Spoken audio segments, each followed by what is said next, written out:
针对人的情形，针对人对神的态度。神做了新的工作，做了新的工作，使人能对他既有认识，又有顺服，既有爱又有见证。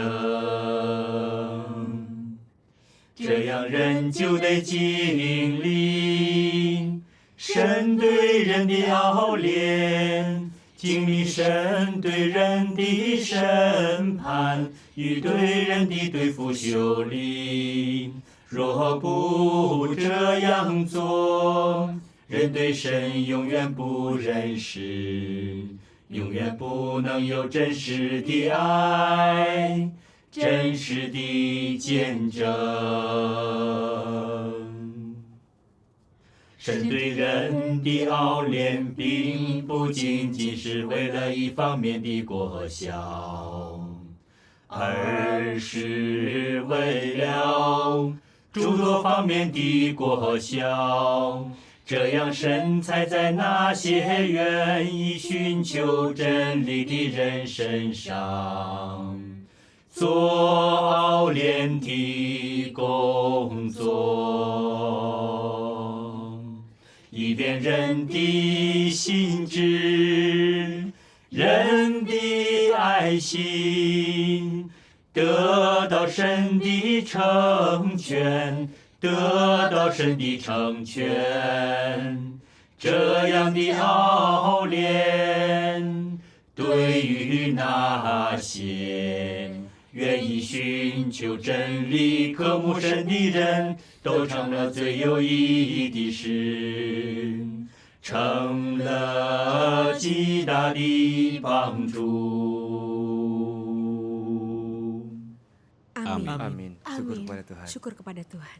Setelah masuk Kristen beberapa kali, aku ditahan PKT tetapi aku tidak pernah mengkhianati Tuhan. Kuterima pekerjaan Tuhan yang Maha Kuasa beberapa tahun yang lalu. Berat ataupun ringan, aku selalu rajin melakukan tugasku. Kupikir aku akan selalu setia kepada Tuhan, apapun yang harus kutanggung. Setelah menderita penyakit yang membuatku berhadapan dengan kematian, barulah aku memperoleh pemahaman tentang motivasiku dalam imanku untuk mendapatkan berkat. Suatu hari di bulan Oktober 2014, pulang dari persekutuan, tubuhku terasa lemah, langkahku limbung. Kupikir itu karena udara dingin dan aku hanya perlu minum obat. Aku tidak cemas. Namun kemudian, kedua telingaku, jari-jari tanganku, dan kakiku perlahan menghitam. Menghitam? Dan aku menjadi semakin kurus. Aku mulai berpikir aku menghindar penyakit parah. Tetapi kupikir Tuhan akan melindungiku karena tugas yang kukerjakan selama ini pasti bukan penyakit parah. Aku yakin aku akan sembuh sendiri. Namun ternyata setelah minum obat, kondisiku tidak membaik. Istri dan putriku membawaku ke rumah sakit untuk dites. Dan hasilnya menyatakan aku mengidap anemia dan hepatitis B yang sangat parah. Jika semakin parah, tidak akan bisa sembuh. Mendengar ini, seluruh tubuhku terasa lemas. Aku tidak bisa menerima pernyataan itu. Aku berpikir, bertahun-tahun aku banyak berkorban. Aku banyak menderita untuk menjalankan tugasku. Aku ditahan dan diancam PKT, tetapi tidak pernah mengkhianati Tuhan. Kembali bertugas setelah bebas. Bagaimana mungkin aku sakit? Kenapa Tuhan tidak melindungiku? Apa gunanya pengorbananku jika kondisiku tidak membaik? Bertahun-tahun aku percaya Tuhan tanpa menerima berkat-Nya, dan kini tubuhku berpenyakit. Kurasa aku tidak perlu berusaha keras menjalankan tugasku lagi. Seberat apapun penderitaanku, tidak ada gunanya. Selama itu, aku tetap menjalankan tugasku, namun kulakukan tanpa antusiasme. Saat pertemuan, aku tidak menanyakan masalah saudara-saudariku. Kubaca firman Tuhan, tetapi aku tidak mau bersekutu. Setelah beberapa waktu, kondisiku mulai memburuk. Tubuhku sulit sekali berdiri, dan aku selalu merasa pusing. Pemimpin memberiku waktu untuk istirahat dan memulihkan diriku sendiri di rumah. Aku melihat saudara-saudariku bersemangat menjalankan tugas, sedangkan aku sakit parah hingga tidak bisa menjalankan tugas. Mungkin Tuhan memutuskan untuk tidak menyelamatkanku. Semakin kupikirkan, aku semakin sedih dan merasa sakit. Aku menghadap Tuhan dan mulai berdoa. Tuhan, aku telah mengidap penyakit ini. Aku merasa sangat lemah dan tersiksa. Aku tidak seharusnya menyalahkan-Mu, tetapi aku tidak mengerti apa kehendak-Mu, Tuhan. Bimbinglah aku agar aku mengerti. Setelah aku berdoa, aku membaca firman Tuhan.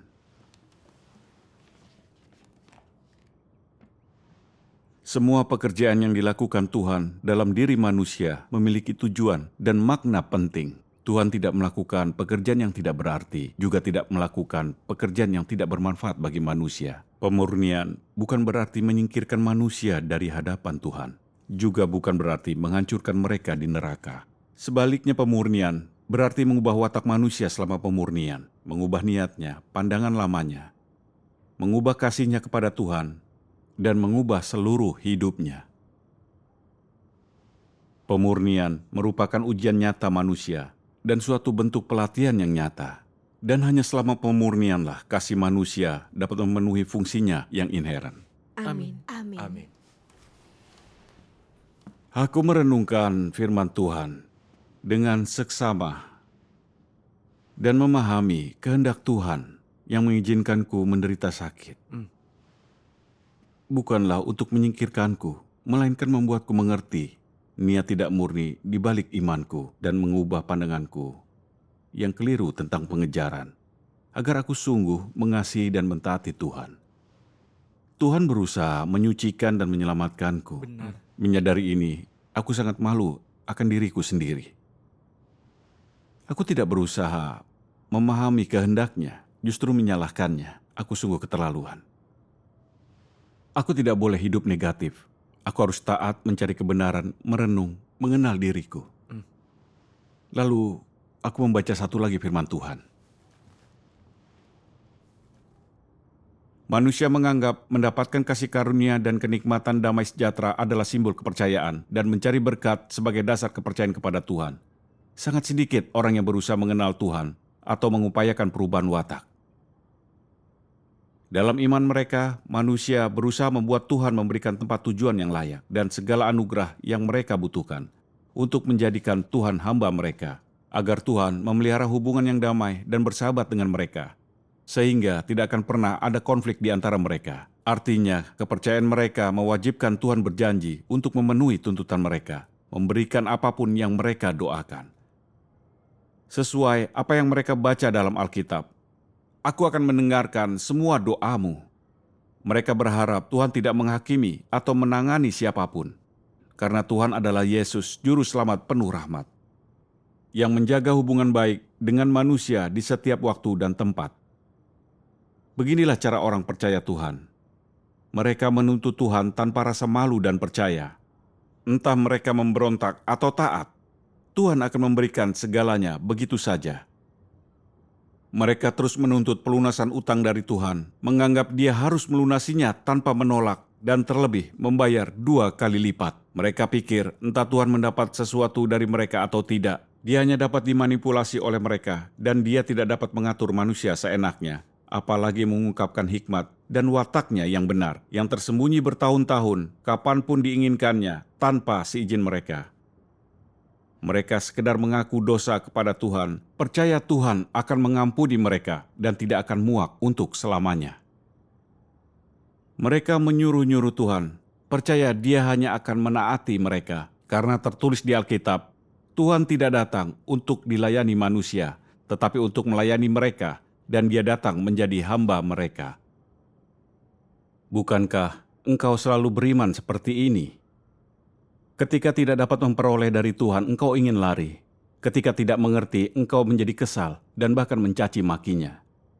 engkau tidak mengizinkan Tuhan sendiri mengungkapkan hikmat dan keajaibannya secara penuh. Sebaliknya, engkau ingin menikmati kemudahan dan kenyamanan fana. Sampai sekarang, sikapmu dalam percaya Tuhan hanyalah cara pandang lama yang sama. Jika Tuhan menunjukkan kemegahan, engkau tidak senang. Apakah engkau sekarang melihat sebesar apa tingkat pertumbuhanmu? Jangan mengira engkau setia kepada Tuhan, padahal cara pandang lamamu belum berubah. Saat tidak ada masalah, engkau pikir semua lancar, dan kasihmu pada Tuhan tinggi. Namun saat ada perkara kecil, engkau jatuh ke alam maut. Inikah kesetiaan kepada Tuhan? Amin. Amin. Firman Tuhan menyingkapkan keadaanku yang sebenarnya. Aku tidak berkorban untuk memperoleh kebenaran. Sebaliknya, aku berkorban untuk memperoleh kasih karunia dan berkat Tuhan. Aku menipu dan bernegosiasi dengan Tuhan. Iya, benar. Ketika semuanya lancar dan aku menerima kasih karunia Tuhan, aku bersemangat menjalankan tugas. Aku selalu senang membantu dan bersekutu dengan saudara-saudari. Tidak peduli mereka jauh atau aku harus bekerja keras atau cuacanya seperti apa. Namun saat sakit dan tidak dapat kasih karunia, aku sedih, mengeluh, menyalahkan Tuhan. Aku menentang dan berdebat dengannya. Terutama saat kondisiku makin buruk setiap harinya. Aku kehilangan iman kepada Tuhan dan mengendur dalam tugasku. Aku tidak percaya Tuhan untuk mengejar kebenaran atau kehidupan. Aku terus memakai Tuhan untuk memuaskan hasratku akan berkat. Kulakukan demi kepentinganku sendiri. Imanku tidaklah tulus. Aku sangat egois dan hina. Percaya kepada Tuhan dengan cara seperti ini. Meski aku menikmati berkat materi, jika watak hidupku tidak berubah, aku akan disingkirkan Tuhan. Benar. Itu benar. Benar. Kemudian aku membaca satu lagi firman Tuhan. Pemurnian merupakan cara terbaik yang Tuhan gunakan untuk menyempurnakan manusia. Hanya pemurnian dan ujian pahit yang dapat memunculkan kasih sejati kepada Tuhan dalam hati manusia. Tanpa kesukaran, orang tidak memiliki kasih yang sejati kepada Tuhan. Jika mereka tidak diuji di dalam batinnya, jika mereka tidak sungguh mengalami pemurnian, hati mereka akan selalu mengembara. Setelah dimurnikan hingga taraf tertentu, engkau akan melihat kelemahan dan kesulitanmu sendiri. Engkau akan melihat banyaknya kekuranganmu, dan engkau tidak mampu mengatasi masalah yang engkau hadapi, dan engkau akan melihat besarnya ketidaktaatanmu. Hanya selama ujianlah orang mampu mengetahui keadaan mereka yang sesungguhnya. Ujian menjadikan orang lebih mampu disempurnakan. Amin. Amin. Firman Tuhan membantuku memahami kehendaknya. Bahwa dengan mengizinkanku menderita sakit adalah cara Tuhan menyucikan kerusakanku. Aku tidak mengkhianati Tuhan ketika aku di penjara. Aku tidak pernah menyalahkan Tuhan atas kesulitanku. Kukira aku setia dan beriman kuat kepada Tuhan. Jika penyakit ini tidak datang, aku tidak akan tahu tentang watak rusakku dan niatku yang tidak murni untuk mengejar berkat. Apalagi dapat mengejar kebenaran dan diubahkan. Munculnya penyakit ini adalah cara Tuhan menyelamatkanku. Inilah kasih Tuhan untukku. Amin. Syukur Amin. kepada Tuhan. Setelah menyadari ini, aku tidak lagi menyalahkan Tuhan. Bagaimanapun kondisiku, aku akan menaati pengaturan Tuhan dan meninggalkan niat beroleh berkat. Lalu, aku minum obat dan mempercayakan diriku kepada Tuhan mencari bimbingannya. Setiap hari aku berusaha melakukan tugasku. Yang tidak kuduga adalah, tanpa kusadari penyakitku lenyap. Hatiku penuh dengan rasa syukur kepada Tuhan. Bulan Mei 2015, aku melakukan tugas penyiraman. Aku menyukai tugas ini. Kuhabiskan waktu untuk merenungkan firman Tuhan. Dan ketika saudara-saudariku mengalami masalah, aku merenungkannya dan mencari firman Tuhan yang bisa membantu mereka. Setelah beberapa waktu, kehidupan bergereja membaik. saudara-saudari lebih bersemangat menjalankan tugas dan memiliki iman untuk bersaksi saat ada kesukaran. Aku merasa gembira. Kupikir Tuhan memberkatiku dengan membuatku lebih efektif dalam tugas yang membuktikan Dia memuji kerja kerasku. Namun di tahun itu, pada tanggal 5 Juni, saat bersiap menghadiri pertemuan, tiba-tiba aku merasa pusing. Aku merasa bumi berputar. Wajah dan bajuku langsung basah dengan keringat, dan aku merasakan sakit kepala yang parah. Sama seperti gejala yang aku alami saat pertama kali sakit, hanya saja lebih parah.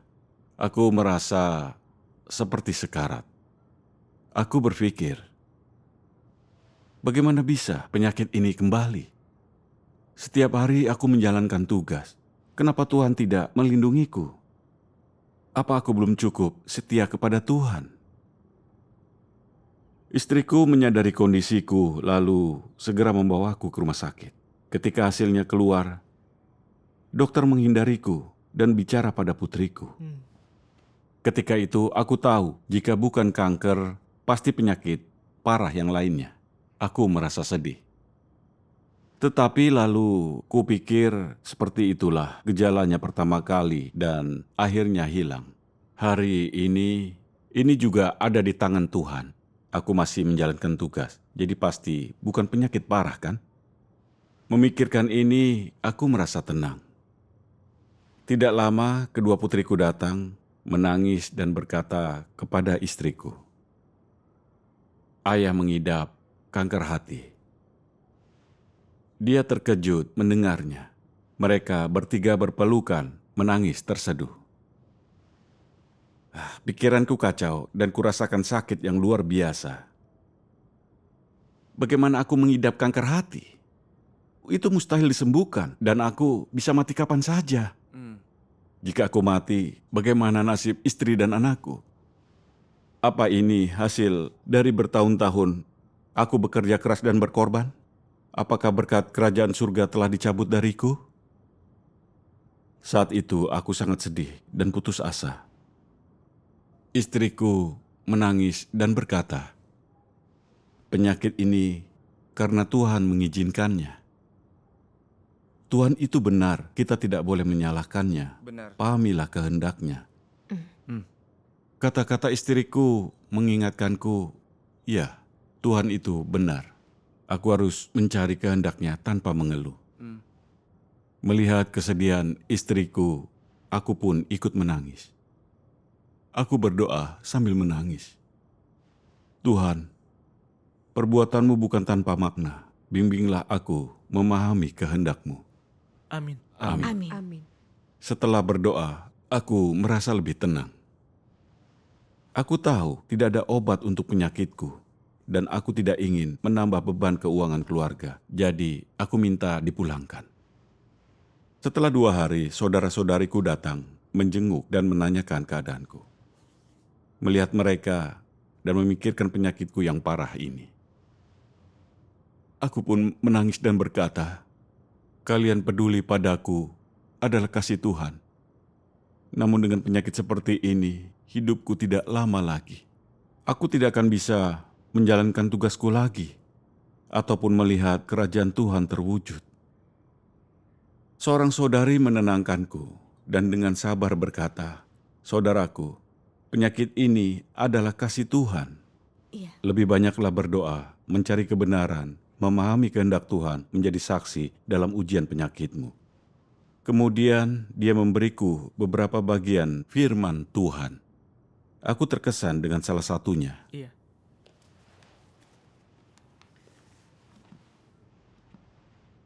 Dalam kepercayaan kepada Tuhan, yang orang cari adalah mendapatkan berkat untuk masa depan. Inilah tujuan iman mereka. Semua orang memiliki niat dan harapan ini. Walaupun demikian, kerusakan di dalam natur manusia harus diselesaikan melalui ujian. Dalam aspek mana saja engkau tidak lulus, dalam aspek itulah engkau harus dimurnikan. Inilah pengaturan Tuhan.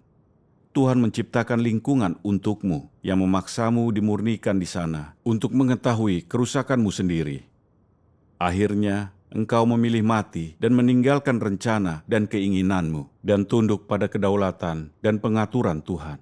Jadi, jika orang tidak mengalami tahun pemurnian, jika tidak menanggung tingkat penderitaan tertentu, mereka tidak akan dapat menyingkirkan ikatan kerusakan daging dalam pikiran dan hati mereka. Dalam aspek mana saja engkau masih tunduk pada perbudakan iblis, dalam aspek mana saja engkau masih memiliki keinginanmu sendiri, tuntutanmu sendiri, dalam aspek inilah engkau harus menderita. Hanya dalam penderitaan pelajaran dapat dimengerti, artinya mendapat kebenaran dan memahami kehendak Tuhan. Sebenarnya, banyak kebenaran dipahami selama pengalaman ujian yang menyakitkan. Tidak ada orang yang dapat memahami kehendak Tuhan, mengakui kemahakuasaan dan hikmat Tuhan, atau menghargai watak Tuhan yang benar ketika berada di lingkungan yang nyaman atau mudah. Itu tidak mungkin. Amin. Amin. Amin. Amin. Setelah membaca ini, aku merenungkan diri. Sebelumnya, ketika aku sakit, aku tunduk mencari kebenaran. Kupikir aku teguh meninggalkan niat mendapat berkat. Namun setelah penyakitku kembali, dan bahkan lebih parah, aku pun terungkap kembali. Aku melihat niatku mendapatkan berkat telah mengakar, dan aku tidak berhasil melewati ujian Tuhan. Jika kesehatanku tidak terganggu lagi, niat dalamku mendapat berkat dan hasrat liarku ini akan sulit terlihat. Benar. Apalagi untuk diubah dan disucikan. Di saat yang sama aku melihat watak Tuhan yang kudus dan benar. Dia selidiki hati manusia hingga tahu kerusakan dan pemalsuanku. Dia memakai penyakitku untuk memaksaku merenung, mencari kebenaran dan menyelesaikan watak rusakku. Syukur kepada Tuhan. Syukur kepada Tuhan. Inilah kasih Tuhan. Kemudian, aku merenungkan sikapku. Mengapa dalam menghadapi penyakit, aku salah paham dan menyalahkan Tuhan? Masihkah aku bernegosiasi dengan Tuhan? Bukankah aku ingin berkat Tuhan, tetapi tidak mau menerima pengaturannya? Aku selalu bernegosiasi dengan Tuhan, tetapi apa penyebabnya? Lalu aku membaca firman Tuhan.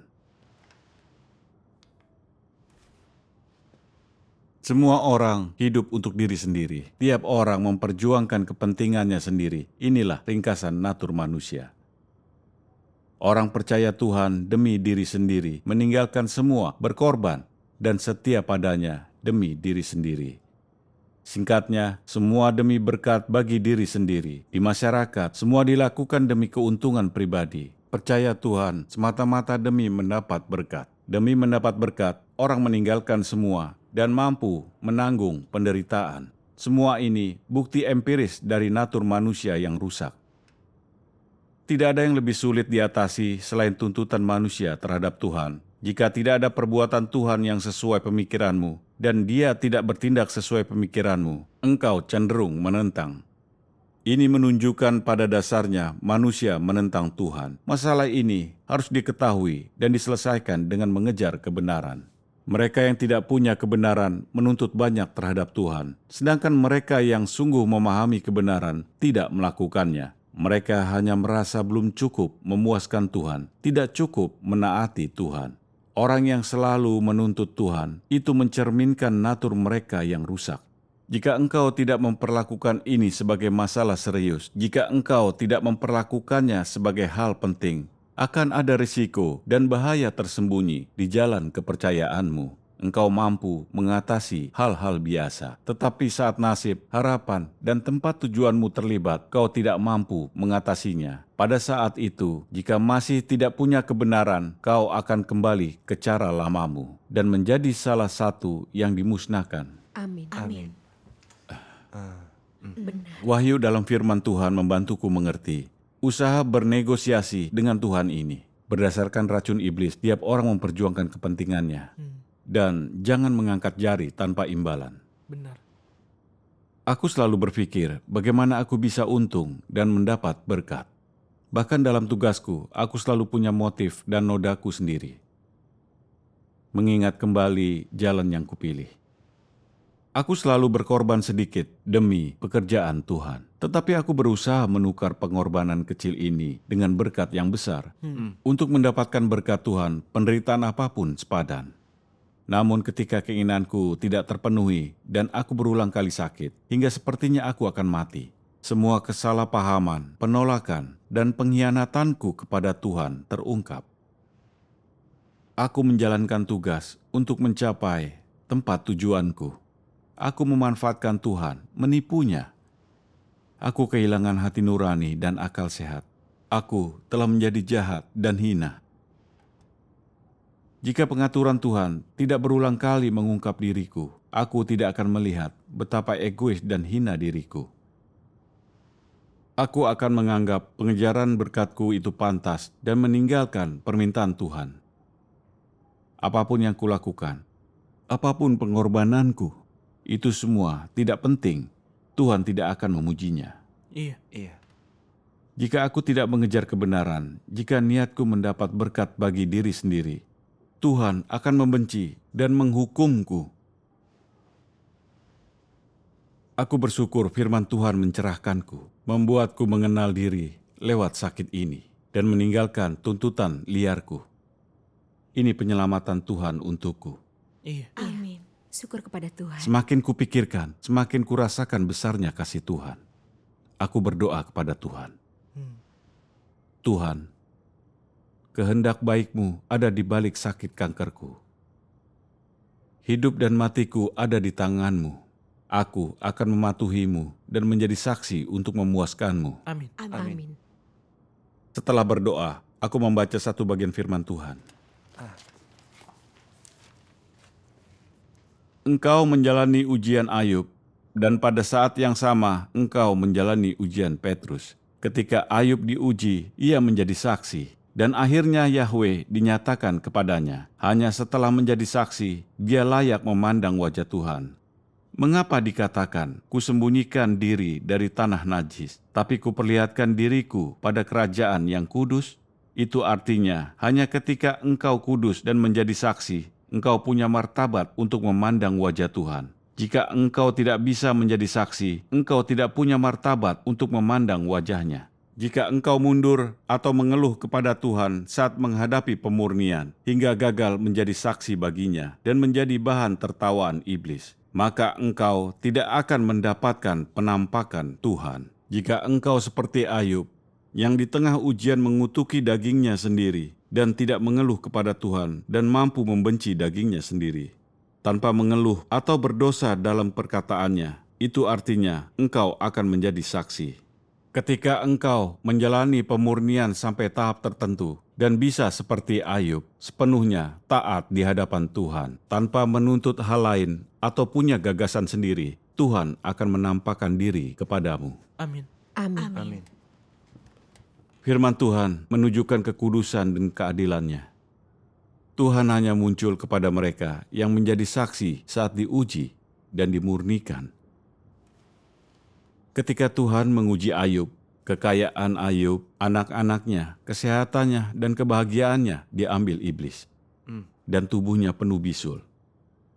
Namun dia tidak mengeluh ataupun menyalahkan Tuhan. Dia membenci dan mengutuk diri sendiri. Menghadapi ujian besar ini, dia tetap mematuhi kedaulatan Tuhan, memujinya sebagai makhluk ciptaan. Bahkan berkata, Yahweh yang memberi, Yahweh juga yang mengambil. Firman ini menjadi kesaksian indah bagi Tuhan di hadapan iblis. Tuhan pun menampakkan diri kepada Ayub. Inilah nilai kehidupan Ayub. Iya.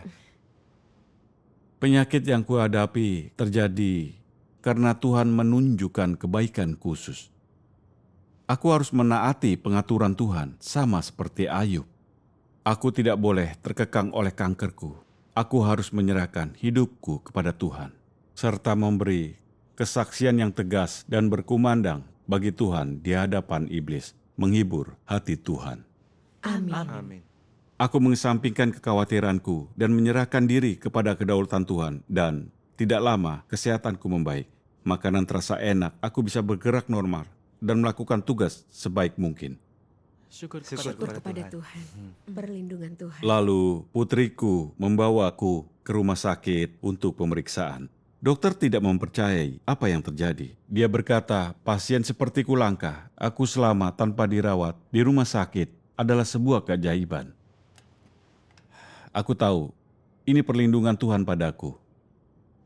Bisa kurasakan hidupku ada di tangan Tuhan dan mengalami kedaulatan Tuhan atas segalanya. Amin. Beberapa waktu setelah itu, penyakitku kambuh lagi. Istri dan anakku membawaku ke rumah sakit. Dan ketika dokter kepala melihat betapa parah penyakitku, dia memanggil spesialis untuk memeriksaku. Ketika hasil lab keluar, spesialis berkata mereka tidak punya peralatan untuk merawat penyakitku. Dan kami diminta membayar 200.000 yuan untuk pindah rumah sakit daerah.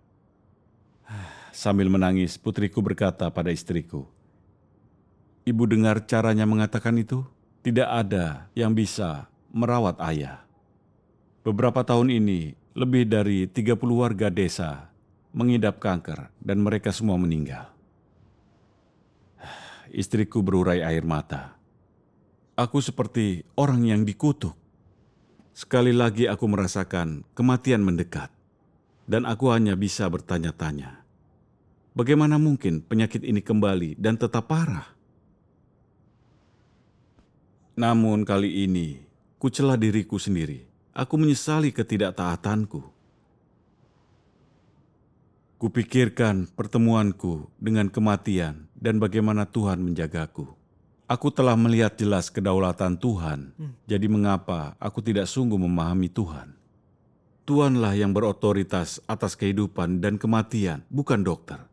Iya. Aku pun menghadap Tuhan berdoa. Ya Tuhan, sekali lagi aku berhadapan dengan kematian. Aku tahu ada kehendak baik-Mu. Hidup matiku ada di tangan-Mu. Aku akan mematuhi-Mu dan menjadi saksi untuk memuaskan-Mu. Amin. Amin. Setelah berdoa, aku membaca firman Tuhan. Siapakah dari seluruh manusia yang tidak diperhatikan di mata Yang Maha Kuasa? Siapakah yang tidak hidup menurut apa yang telah ditentukan Yang Maha Kuasa? Apakah kehidupan dan kematian manusia terjadi karena pilihannya sendiri? Apakah manusia mengendalikan nasibnya sendiri?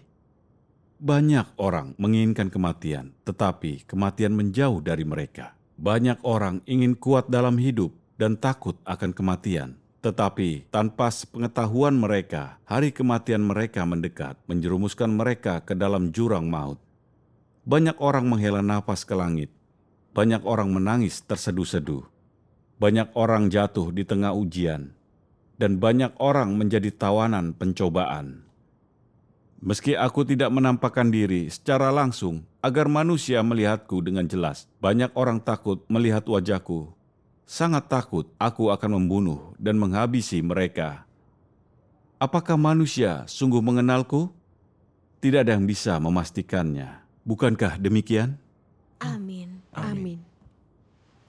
Firman Tuhan memiliki otoritas, memberi kepercayaan diri. Tuhan itu Sang Pencipta, mengendalikan semua. Sebagai makhluk ciptaan, aku harus patuh pada kedaulatan Sang Pencipta. Amin. Jika aku menghargai hidupku dan menyalahkan Tuhan, aku akan menentang dan mengkhianatinya, dan hidupku tidak akan bermakna. Iya. Iya. Ketika memahami ini, aku tidak lagi terkekang oleh kematian dan penyakit. Kataku pada istri dan anakku, kalian jangan sedih. Meski dokter memvonisku mati, aku percaya hidup matiku ada di tangan Tuhan. Benar. Semua yang Tuhan lakukan itu benar. Selama masih bernapas, aku akan bersaksi untuk memuaskan Tuhan. Amin. Amin. Amin. Syukur kepada Tuhan. Lalu aku pulang untuk memulihkan diri. Setiap hari aku menghadap Tuhan, berdoa dan membaca firman-Nya. Aku merasa tenang dan damai. Dokter memberi 2 kotak serum suntik kurang dari 10 yuan. Kupakai dalam sebulan. Kemudian warna jariku dan nafsu makanku pun kembali. Perlahan kudapatkan lagi kekuatan dan semangatku yang sebelumnya. Ketika aku kembali ke rumah sakit untuk pemeriksaan, dokter bilang, sebuah keajaiban, aku pulih secepat itu. Ini sungguh Syukur mukjizat. kepada Tuhan. Aku tahu semua ini karena Tuhan. Tidak ada yang bisa menyelamatkanku selain Dia. Seperti firman Tuhan. Jelaslah, bukan manusia yang berkuasa atas hidup dan mati, juga bukan makhluk apapun di dunia alamiah, melainkan Sang Pencipta yang otoritasnya unik. Kehidupan dan kematian manusia bukan produk hukum dunia alamiah, melainkan konsekuensi kedaulatan otoritas Sang Pencipta. Amin. Amin. Aku telah mengalami kedaulatan, otoritas, dan perbuatan ajaib Tuhan. Melihat kasih dan keselamatannya. Dari lubuk hatiku, aku bersyukur dan memuji Tuhan. Syukur kepada Tuhan. Ketika warga desa melihatku, mereka terkejut. Mereka tidak mengira aku berhasil selamat, tidak mengira melihatku sangat sehat. Dan aku sungguh beruntung lolos dari kematian. Namun dalam hati, aku tahu ini bukan keberuntungan, ini kekuatan dan otoritas Tuhan. Tuhan menyelamatkanku. Perlindungan Tuhan. Iya. Lalu aku melanjutkan tugasku di gereja. 5 tahun berlalu, dan penyakitku tidak pernah kembali. Ini lebih dari harapanku. Syukur Aku kepada sungguh Tuhan. bersyukur kepada Tuhan. Syukur kepada Syukur Tuhan. kepada Tuhan. Itu benar. Iya. Melalui penyakit ini, dengan penyingkapan firman Tuhan dan dihadapkan dengan fakta, aku mendapat wawasan akan pandanganku yang keliru dalam iman dan watak yang rusak. Kutinggalkan niat mendapat berkat dan belajar menjalani hidup yang paling berarti dan bernilai. Syukur kepada Syukur Tuhan. kepada Aku bersyukur akan kebaikan Tuhan. Syukur kepada Syukur Tuhan. kepada Tuhan. Pengalaman ini sangat Pelajaran benar. berharga.